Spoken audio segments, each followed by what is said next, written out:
Welcome to CouveCast, the City of Vancouver's official podcast, hosted by Steve Harris. Each episode is a mix of city insights, stories, behind the scenes, and hopefully a few laughs along the way.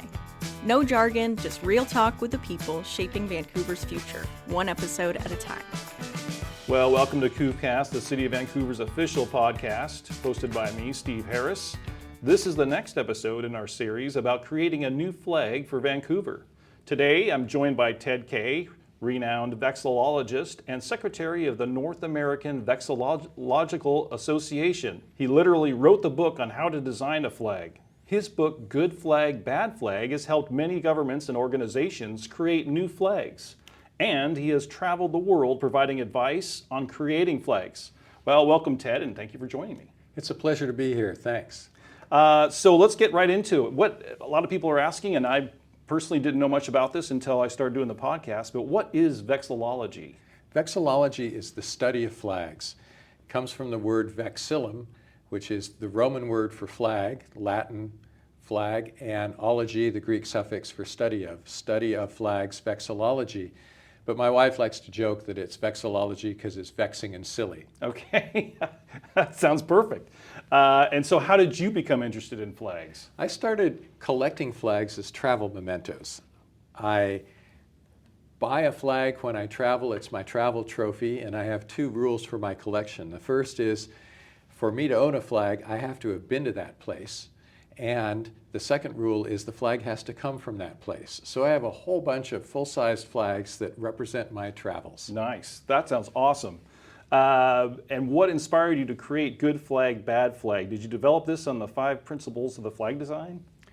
I was at an International Congress of Vexillology in Victoria, BC, next to Canada's Vancouver. And there was a workshop on flag design where flag dealers were talking about the terrible designs that people were bringing to them to have made. And everybody in the session was complaining about the poor flag designs that the public came up with. And I stood up and said, how dare we, as flag experts, criticize people's flag designs if we don't tell them what is good flag design? Wow. I volunteered to compile a guidebook. And I hasten to say that I'm not the author, I'm the compiler, because I looked at what 20 different people who knew more than I did about flag design had written, but I condensed and compiled their work into a short and sweet guidebook, which I titled Good Flag, Bad Flag, as a catchy title. And how did that go over when you suggested that? People loved it because finally there was a mass market piece that could be handed over the counter of a flag store or handed out at a flag commission or to a city council that would create a list of basic principles that people could easily understand to create a good flag design. And so, just so people know, since they can't see the book firsthand, but when you say book, it's really, I mean, how many pages? It's a booklet. It's 16 pages, and I lucked into the fact that 16 pages is the minimum number of pages for a book to be able to be mailed, media mail, by the U.S. Postal Service. Perfect. But it's really a booklet because that makes it manageable for people. Yeah. Many people who had written on flag design had gone on and on and on, and it was people's eyes had glazed over. This book condenses flag design into 5 basic principles that anybody can understand. And so quickly, let's go through those. What are the 5 principles? Well, in very brief terms, there's simplicity, meaningful symbolism, few colors, no lettering or seals, and distinctiveness. Those 5 principles, if followed, are very likely to deliver an effective flag design.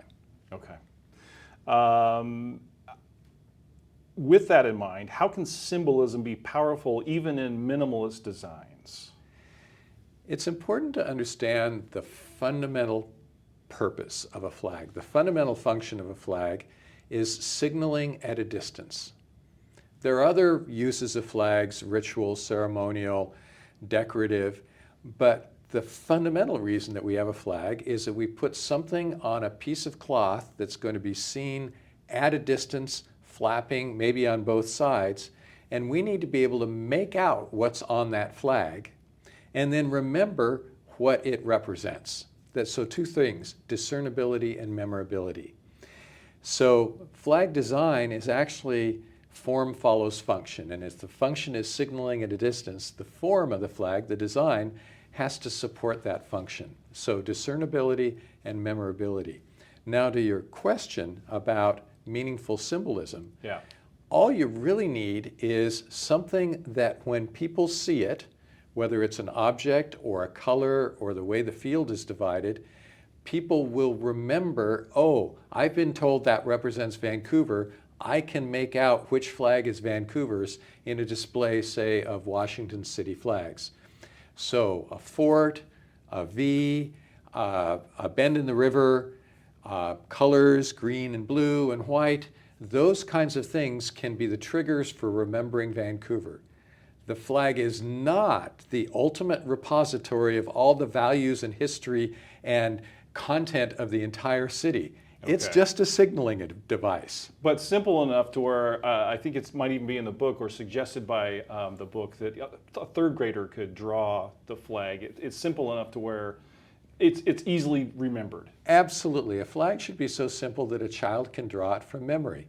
Now that's not, the purpose of that isn't to enfranchise children, but it's a good rubric for making sure the design is simple enough, because if a child can draw it from memory, then it's probably simple enough to be discerned at a distance and memorable enough to be recognized as representing the place that it symbolizes. And perhaps if it's something that's simple, then people will remember it better. That's the point. Yeah. That's the point. Think about great country flags. If I say, I don't even have to show you because this is a voice, Canada, Japan, those designs come to mind for you. I don't have to tell you, oh, it's a maple leaf in red on white between two red bars, or it's a big red disc on a white background. You remember those and you associate them with Canada and Japan. That's a good point. People have learned that the maple leaf represents Canada. The symbol of a red circle on white, Japan, the land of the rising sun. Those are ways to remember what the symbolism represents. Washington state flag, simple enough? Washington state flag is interesting. I'll go on a bit of a tangent here. We describe state flags and other flags that put a seal on a solid background as an SOB flag. Okay. That's a seal on a bed sheet. And most U.S. state flags, about half U.S. state flags have that design, and there are historical reasons for it, but it's a very unsuccessful design because most of those are a seal on a blue background, and they're indistinguishable from each other at a distance. So contrary to the basic purpose of a flag, which is to mark who it represents, if you can't tell it apart from 25 other states, that's kind of a failure. Yeah. Washington's flag is an SOB flag, but it has one significant difference, and that is the background's green and not blue. It's the only state flag with that green background. So even if you can't make out anything on the flag, and that's pretty much true of the flag because it's got the seal on it and you can't see the detail at a distance, right. That green flag, you know that's Washington. Okay. You know, ironically, Vermont has a greater claim on the color green because Vermont, green mountain in French. Okay. Vermont could have a green flag, but Washington got it, and that's the distinctive nature of the Washington flag. There have been people who have said recently, we ought to redesign the Washington state flag, and when they ask me, I say, you know, it's actually, it's an okay flag to have Washington, the person for whom the state is named, on the flag. But you don't need all that detail of the seal. You don't need all the words, the Great Seal of the State of Washington around it. You can't see that at a distance. Yeah. And there's another argument against the seal, and that is it represents the government of the state, not the entire people of the state. Yeah. So I would simply simplify that central emblem and have a stylized image of Washington in a circle on a green flag, and I think that'd be a very, very effective upgrade of the Washington state flag. Okay. Well, I was just kind of curious on that one. So back to the new city flag. What role do you think flags play in shaping a city identity or sense of pride? There are two arguments for a city flag. Why bother with a city flag? People often say, why aren't you fixing the potholes? Or why are you wasting your time on this? Yeah. What good is a city flag? And there's an element of truth to that. National flags go to war, they compete in the Olympics. There's a big deal of meaning and importance to a national flag, lesser so for states, even lesser so for cities. People's identities are less involved with their city than with their state or their nation or their tribe or their military association or their sporting affiliation or their schools. Sure. We belong to many tribes. One of them is the city, but it's not that big a deal. So the question is, well, why should we bother? I think there are two arguments there. One is looking outward, and that is, how do we represent ourselves to the rest of the world? How do people know they've driven into Vancouver? Yeah. You know, there's I come off the exit on I-5, and there's this display of the U.S., Washington, and Vancouver flag, and you can't make out the Vancouver flag because it's a pretty crummy design. Yeah. If it were a bolder design, yeah, it'd be more representing Vancouver when you got here. I can't imagine the current flag hanging from light standards, street lights on your main streets here. I could imagine a great city flag there, sort of saying, "Hey, you've gotten to Vancouver. This is us." Yeah. The second benefit of a flag, the second purpose, is inward focus. It's showing the people of Vancouver what city they're in, creating civic pride for Vancouver. And there's an argument, I've seen it, that a great city flag helps people feel even more proud of being part of their city.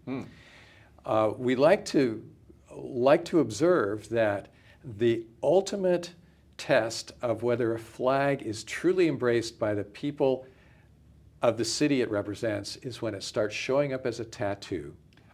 That came up in our last episode. Indeed. And there are definitely cities whose flags are frequently used as tattoos. Okay. Washington, D.C., Chicago, other cities with great flags. And that's not just because it's a great flag. Yeah. It's this nexus of feeling good about the city and feeling good about the flag and connecting the two. Well, it'll be a real true test to see if the new city flag does get some more civic pride. Yeah, see if the mayor gets one. Yeah. Well, a new tattoo? Yeah. We'll see. I wouldn't hold to that. We'll see. Have you seen examples where a redesigned flag helped unify or energize the community? That's tough because how do you actually measure that? But one of the proxies for that is flag flying. Do you see the new flag flying more than the old flag? Yeah. Now, talking about a flag, not a new flag, in Chicago, world-class city flag, that flag flies everywhere. Okay. You can't go a block in Chicago without seeing the Chicago city flag. Now that flag dates from more than 100 years ago, and it's had a lot of time to be embraced by its citizenry. But there are also cities that have new flags, even flags that haven't been formally adopted. Milwaukee, Wisconsin has a new flag that's been proposed, and it's widely flown. But I would point to Tulsa, Oklahoma, that in the last 5 years adopted a new flag, world-class design. We did a survey in our organization, the North American Vexillological Association, that's NAVA, NAVA.org. Our survey looked at 300 plus new American city flags in the past few years, and Tulsa's rated number one. Really? Gonna have to jump on the website, check that out. It's a very good design, and it's flown widely in Tulsa. And Tulsa has challenging history. We think of the the race riots of 100 years ago. There's other issues in Tulsa's history that it wants to show its current civic pride, and that flag is fulfilling that purpose for Tulsa. Well, that's pretty cool. Well, I'm looking forward to see what becomes the new City of Vancouver flag when they finally narrow it down. I have a lot of hope for the new Vancouver City flag. Now, I'm from Portland across the river, and we have a pretty effective flag. It's not flown as much as I'd like, and if I were working on it, I might tweak the design as well, but it's been in place for many years, and we see it all over the city. And a key point that I was making about the Washington flag, but I'll make it about city flags too. When you have a flag that's been designed by the city government, that's been put into place by people who are inside working for the city, they lose track of the difference between the city and the city government. And they'll put a city government symbol on the flag. Okay. And that's why seals end up on flags so much. But you don't want a flag that represents the government of the city. Why would someone want to put the city government flag on their house? Sure. You want a flag that represents the entire city, all the people, the history, the culture, the built environment, everything in the city should be represented by the city flag. And Vancouver has that opportunity. Portland's flag, you see it quite often at Timbers games, but you see it on every fire station, so that's a government use, but you see it on hotels and businesses and people's homes, and you see the design elements of the Portland City flag being reused and remixed all over the place. Okay. I see that opportunity for Vancouver as well. Wouldn't that be great to see that happen? That's a good test of a good design. Excellent. Well, Ted, this is about all the time we have for today's episode. I want to thank you for joining me today. For those of you interested in more information about the new city flag, you can check out the website at cityofvancouver.us/flag. If you enjoyed this episode, share it with a friend, leave a review, or fly your civic pride a little higher today. Until next time,